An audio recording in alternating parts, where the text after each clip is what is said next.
guys, Claudia Boleyn here, and I wanted to start making videos quite regularly now because, well, the point of this video is that due to the coronavirus COVID-19, we are now on lockdown here in Britain, in the UK. So, yeah, I'm kind of going to talk a little bit about that, but I don't want these videos to be like my usual sort of talk about a topic. I feel like, because we're probably going to be in for quite a long time, I just want to do maybe a daily or every other day, like just a short video, maybe like answering any questions or chatting about things. So anything I can do really. So if you want to talk about something, or like maybe you've seen a good film or something, or I don't know, you might want to know my thoughts on something. I don't know, anything at all you want me to talk about, just put it in the comment section, and I'll try and hopefully if I get the comment, you know, on like the day I post it, then like 2 days later I can answer it and all that kind of thing. Because I do feel pretty useless because like you see all like the key workers, you know, people in the NHS, and I've got a cousin who is training to be a nurse at the moment, and I think they might need her as well for something. She's only like 18 or 19, so I should know my cousin's age, but I have so many cousins, it's unreal. Yeah, so the date is March 24th. I'm thinking as well, like in the future when I have grandchildren, like if the earth even survives that long, they can use this as part of their history project, so they won't just have to like interview me, they'll be able to like see me.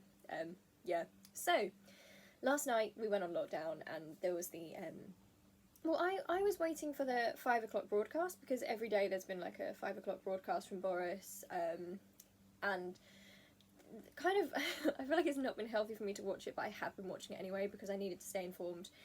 For me, with my mental health, because you know I have like issues with anxiety, something that I've learned to help deal with anxiety is to be as knowledgeable as possible, so that way I can risk assess myself and think about what things I can control, what things I can't control, what I can do in any situation to make it better, and that's really helped me. So that's something I've been trying to do with this whole situation.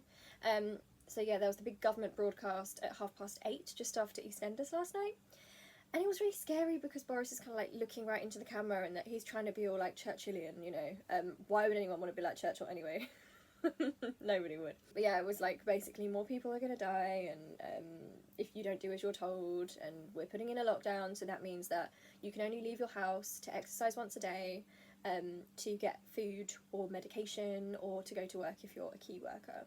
So I was quite upset by it, which is really silly because I knew it was coming, but I've had like major issues with like in my family recently, and like the thing is, my family are such good people. Like I love my family so much, and I'm so close to them, and that's something that's going to be really hard because Dan actually lives with grandma and granddad. I live with mum, and Dan lives with grandma and granddad, and they are just like down the road. But because of the new guidelines that have come in, well, now the lockdown, it means that I'm not going to be able to see grandma and granddad for ages. Dan's not really going to be able to go between houses, which is going to be really tough. And in some ways it's okay because when Dan's at uni, we are quite used to like communicating like via social media anyway, and just messaging each other. But it's really hard to know that he's going to be here, but I won't be able to like physically see him. Like that's horrible because we don't know how long it's going to go on for again. Like if we knew when, it would feel easier. But especially with grandma and granddad, because you can't just as easily like contact them via social media. So, and I'm so close to them. I see them once a week, usually twice a week, but always once a week. That's going to be really hard.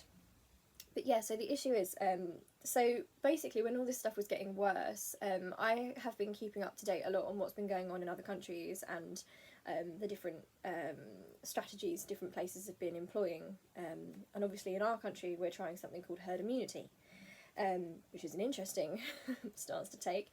I personally think we've reacted way too slowly to this, and I'm sure you don't want to hear me sit here going on about politics, but it seems to me that there's been so much like delay with what we were going to do. Like people have been calling for stricter measures for ages, and it's like at the very last moment they've done it, but they could probably have saved more lives if they did it sooner. But yeah, so they were giving us guidelines like, you know, don't go to other people's houses, don't socialise, all that kind of thing. But the thing is that loads of people, like good people, weren't taking it seriously because there's an attitude of, oh, it will be fine, it's just a cold. And in some ways it's kind of the government's fault because they obviously weren't getting their message across clearly enough. So it took someone like me who was deliberately following it to kind of get that message into my head. But I think maybe if I wasn't someone who was like that and I hadn't learned that because of therapy, I think maybe I might think as well, like, oh, it's probably not such a big deal. So I got into like some rows with my family about it because they still wanted to like go out and do things, and I'm sitting there like freaking out because I'm thinking like grandma and granddad are in their late 70s and they're in a vulnerable group, and grandma and granddad, like grandma especially, really values her independence. She's a really strong woman, and she's been sort of like a matriarch figure in our family for ages. I really look up to her. She's like a medieval queen, my grandma. Both my grandmas were incredible women. I lost my grandma Bibi earlier this year in January, and in some ways I'm glad that we managed to have all that funeral and everything before this happened, because her funeral was incredible. There were so many people that arrived. It was just unreal. It really was like the death of some sort of celebrity or queen. So many people from the community, like the crematorium, there weren't enough seats. People were queuing. Like, it was, I've never seen anything like it in my life, and it made me feel so proud and like honoured to be part of that legacy. It was just like really special. So I'm glad that our family had that together, because it's going to be a lot harder now because you can't have gatherings like that. But yeah, so I was thinking about grandma and granddad, and I'm so close to them, and I've kind of grown up very close to them because mum is a single parent, and my contact with my dad kind of was really sporadic growing up. So and also mum's had like mental health difficulties, so grandma and granddad have really stepped up. They've supported us in so many ways, and they are always there for us, and I love them so much, and I could talk about them forever. Grandma is just like, she's brilliant. She's into like literary stuff like me, and she's really like formidable. Like, if you need something done, grandma will get it done. And granddad is just so funny. He's like got this really like wicked sense of humour. Like, it's quite dark, and he's a strange mixture because he's quite shy, but he's quite silly as well, and he's just like really gentlemanly and everything. Anyway, that's enough about them, but I love them so much. And I'm just thinking to myself, I know that the majority of people will be fine, but I was thinking, look, they are in a vulnerable group. Grandma is someone who coughs and splutters a lot. She's the sort of person who wouldn't necessarily go to the doctor if there was an issue as well. She's very sort of proud and quite stubborn, and I'm fine. And because she's a person who, like, in her family, she's got one brother and several sisters, and some of them have sadly passed away now, but she's the personality that's kind of like an organiser person, you know, like you can always count on her for that. So she's not used to being in a vulnerable group, so it's not sitting very well with her. So they're kind of in a situation where they're thinking, oh well, we'll get through it, it's fine, keep calm, carry on. And it's been so frustrating because I just love them so much, and I've been so worried about them catching it, because we can't guarantee how people will deal with it, and I want them to have the best chance. And again, the idea of social distancing is that, well, before it was on lockdown, the idea of doing it was not just for us, you know, lots of people went out anyway because they thought, oh well, it'll be fine for me, I'm a young person, which isn't guaranteed anyway, but probably you'd be fine. But it's the people you pass it on to, and it's not just that, it's a case of trying to slow it, because if we all caught it at once, if it spread too fast, the NHS wouldn't be able to cope with it. And it's also not just people with the coronavirus that would suffer, it's anyone who would have to go to A&E, or anyone who would need emergency surgery. Those are the people that wouldn't get what they needed. So it was so important that we followed those guidelines. And I had some arguments with people in my family about it, because I was just, oh god, it was just a bit of a nightmare. And you know, when you're desperately trying to get people to protect themselves, but they don't think they're in danger, and try and get them to see the bigger picture of it. And I feel like I came across really like patronising as well, and it was a really hard balance to strike, because I don't want to seem like I'm talking down to people. And I feel like I did come across like that. You know, I was trying tough on my mum. You know, I actually had to say to my mum, like, you're a socialist like me. We believe in the many, not the few. So it's on us to do what we can. It's not a lot to ask, but we have to do what the guidelines tell us, because it helps our NHS, and that's something we support. And it's just for other people around us, the vulnerable people around us, because we've got people we care about who are vulnerable. My best friend is stuck in London at the moment. She can't come back because her mum has, she's in a more vulnerable category because of an illness that she has. So a lot of people were making sacrifices, and it was hard trying to get people to realise that this was something that we could do. It wasn't a problem for other people and just for the vulnerable groups. It was something that all of us in society had to work for. And obviously I'm a believer in socialism and collectivism, and that means coming together as a society to look after the most needy. And so in some ways, like, the idea of just regardless going on with your life and doing those things that are potentially risky came across as kind of Tory-ish. Like, it's that kind of stance to me. It felt quite selfish. But I'm also aware that the people who were doing that are good people, and I think there's been a failure by government to really get the message across, because, like, Mother's Day, the day before Mother's Day, Boris Johnson said, oh, you shouldn't go and visit your mothers, but he wasn't particularly strict about it. And then when a journalist asked him at the press briefing, will you be visiting your mother, he sort of just did that annoying, like, I'm sure, well, maybe, like, he didn't really get it across. So the next morning, all the papers were saying, like, for your mum's sake, stay at home, don't go and see your mother. But because he'd had that opportunity to really say, look, I know it's tough, but don't do it for everyone's benefit, for your mother's benefit, people still thought it was all right. So my mum still went to go and see my grandma and my granddad and Dan. They all had, like, the gathering, and I didn't actually go, so I felt like oh god, it was awful. I felt, oh, it was just a horrible situation. But I just thought, look, I want to look back on it and know that I did the right thing. And although it seems like their argument was it will be upsetting for Grandma and Grandad if you don't go, but in my eyes I was thinking, I love them so much, and I want to do anything I can to protect them in any sense. And even if that means distancing for weeks, it's better if it means we have them for years, because I'm not ready to lose my grandparents, and I'm sure we won't, but I'm just not ready for that. They're such a huge important part of our family, and I love them so much, and just anything I can do, I just wanted to know that I'd done it. So yeah, that was a difficult thing. So in some ways I'm glad that we've got a lockdown, and in some ways I'm upset about it, because I feel like the lockdown is very severe, and I feel frustrated that if people had followed the social distancing rules from the start, we wouldn't have to have a situation of complete lockdown.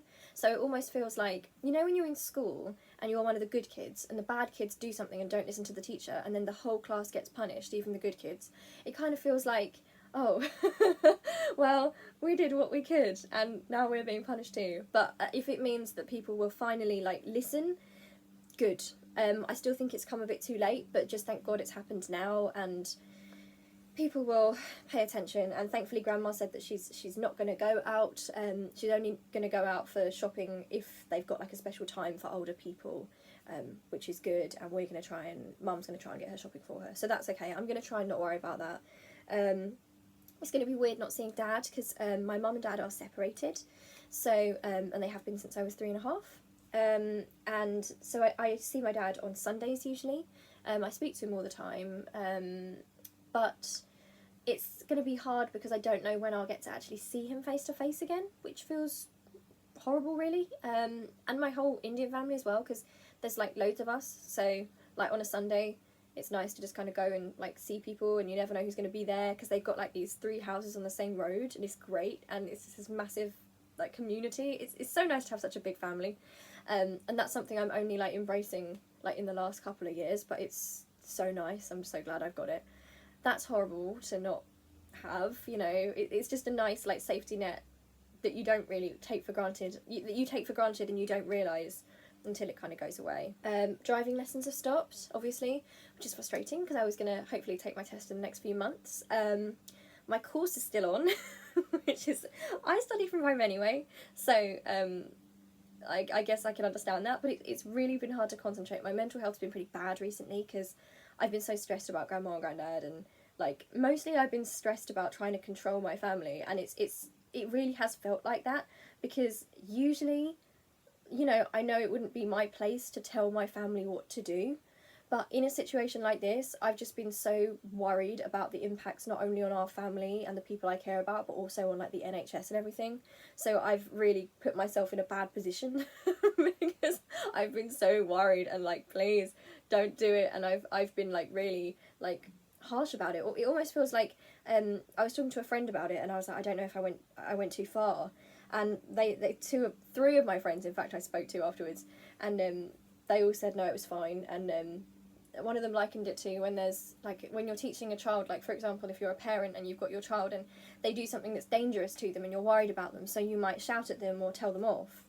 But it's not because you don't love them, it's just because you're so worried about them and you need them to understand how serious it is. So it feels like that. And it's a weird role reversal as well. Like, it's just weird because we're all from different generations in the family as well. So I'm someone who is on social media a lot, so I'm absorbing a lot of information. So I know I'm more exposed to a lot of stuff than others. And I mean, I got accused of, I felt like Cassandra from Troy. I really did. I felt like I was Cassandra, like seeing the fall of Troy. But I've got this kind of reputation in my family as, among many good traits that I have and that I am appreciated for in my family, as being quite dramatic because of my mental health issues, and because of my BPD I'm quite up and down, so I can be quite dramatic. But yeah, and it's one of those situations where it was like, oh, Claudia's being hysterical, and it's sort of like, look, I know sometimes I am, but in this instance the situation is it fits the situation. It was horrible. But yeah, I'm hoping everything will be okay. I mean, I was quite upset last night just because it's such a huge change, and I'm so up and down with my BPD anyway, so yeah, it's going to be hard to get used to the change. Anyway, what was I saying? I was saying about my course. It's really hard to concentrate because I'm stressed, and because it's different when you've got... Mum is now home with me, so that's different. Yeah, so just trying to go about stuff as normal is weird when there's such a feeling of, like, anxiety, like there's this huge worldwide thing happening, and... but then I just say to myself, look, there are so many people who have it so much worse in other places, and we're very lucky to be where we are. And it is just a question of luck, really, where you're born, isn't it? And the society you're born into.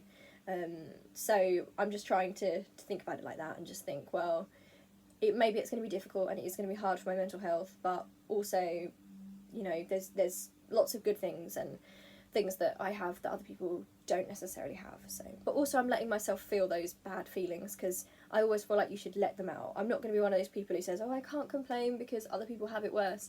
I can complain, but I just need to make sure I keep it in perspective. I'm trying to convince my mum to get us a cat at the moment, because I've wanted a cat for ages. The weird thing is, I had this dream once when I was younger that I was going to get a one-eyed cat, like a rescue cat that had like an injury and only had one eye. And since then I've wanted a one-eyed cat. And my mum says, if you want a one-eyed cat, why don't you just make the cat walk backwards? But yeah, I really want a cat, so I'm hoping that the boredom and the loneliness of this isolation with just mum and I in the house, I can gradually work on her and persuade her into getting us a kitten. I would have total responsibility over this kitten. I just need her to permit me to have it in the house. So yeah, I had the video call with my best friend who is in London.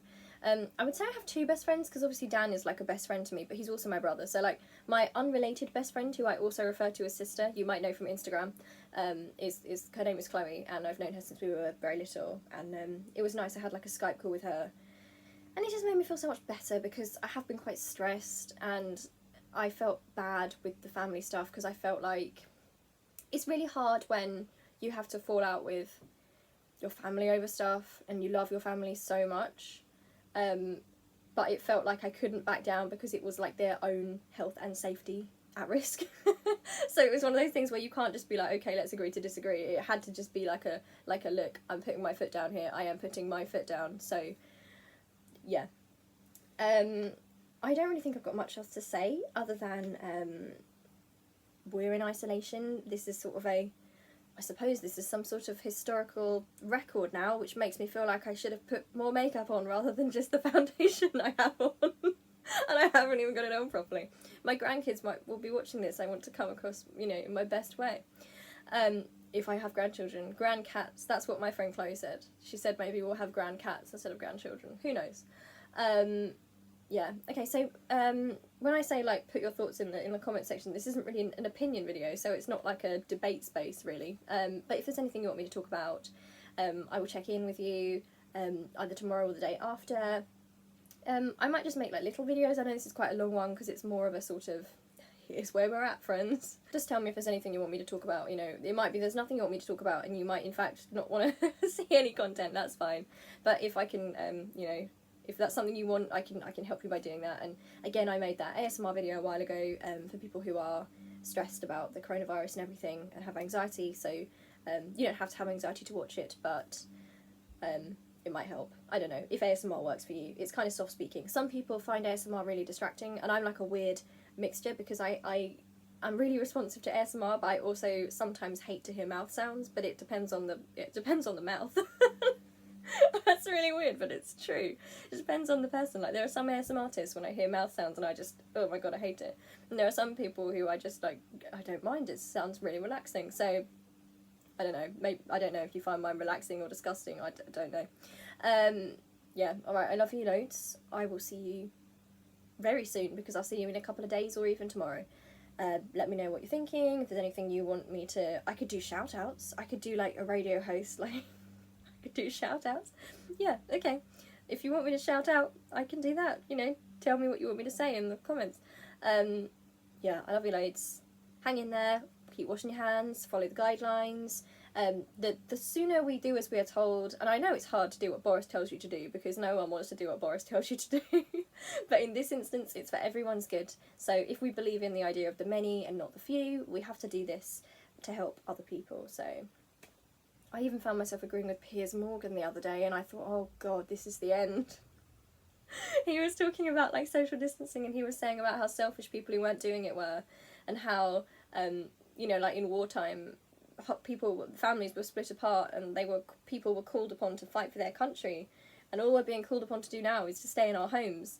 And I know it's more complicated than that in terms of like pay and all that kind of thing, and again the Tory government are not doing that well enough. What about people who are self-employed? What about people on 0 hours contracts? Like, they haven't planned, the instructions aren't clear. Maybe I'll talk about this in another video. I have lots of thoughts on how they're handling this, but on the specific angle of should I or should I not self-isolate? Yes, or at least social distance. There's a difference between social distancing and self-isolating and quarantining, but we are now in lockdown. We have no choice. Like, we have to do this for the sake of other people, even if you think you are going to be fine, even if you think it's just a cold, if you're bored. Don't be selfish. Please don't be selfish. Think of other people. I beg you. Think of how it will affect other people. Think about how it will affect the NHS. There are so many people who don't want to be working. They'd probably much rather be home with their families because they're scared, but because they're part of the NHS, they are working and looking after people, and it's going to be really traumatic and stressful for them. So anything we can do, you know, let's do it. And try not to panic buy. Like, don't buy loads and loads of stuff because there's enough to go around. And these are like my principles on life as well as a socialist. But like, if one person takes more than their share, then no, there's not enough for everybody, you know? So just take what you need to take, okay, and leave some for everybody else. And that's my argument against billionaires too. And I do feel like at the end of all this, the two good things that will come out of it, and I said this on Twitter, are better hygiene, because people are washing their hands more, and it's disgusting and scary to me how many people revealed they weren't washing their hands very much. And the idea that we're going to take the billionaires down, wonderful, we should do that. And I do hope that we can move further towards socialism, because people are starting to realise now, now people are not working, that it's incredibly difficult to exist on benefits or on the money that the government give you if you can't work, if you're disabled. Before they thought, oh, it's easy, they're lazy, they're taking the easy option, but I think people are going to start to realise it is actually really hard to make ends meet and exist with that amount. So hopefully people will have more compassion. And I suppose another good thing is the sense that maybe it will build more of a sense of community. I don't know, it's hard to find good things when something is so bad, but there are always good things, even within bad. So, I love you loads. I will see you tomorrow or the day after. Okay, look after yourselves and wash your hands. Okay, love you. Bye!